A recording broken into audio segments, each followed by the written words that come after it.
काहे आज गौरा तू गइलू खिसियाई, बोलो कौन दिक्कत भइल हमसे तो बताई।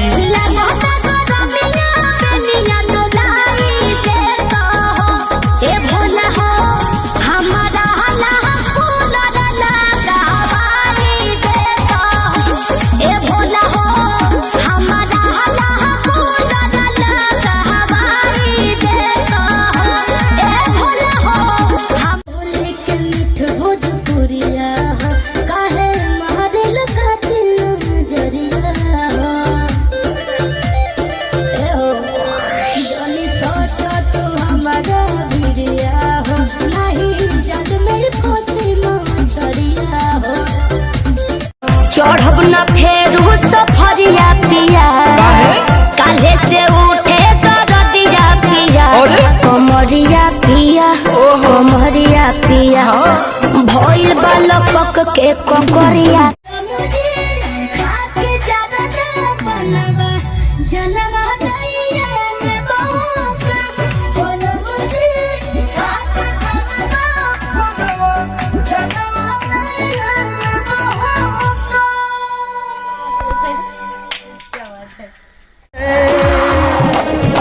मौसम दीवाना कहे एक लड़की का तू प्यार में, मुस्कान देख का हैरान छी हम, देख आहा का चढ़ल जवानी परेशान छी हम, मुस्कान देख का हैरान छी हम, देख आहा का चढ़ल जवानी परेशान छी हम।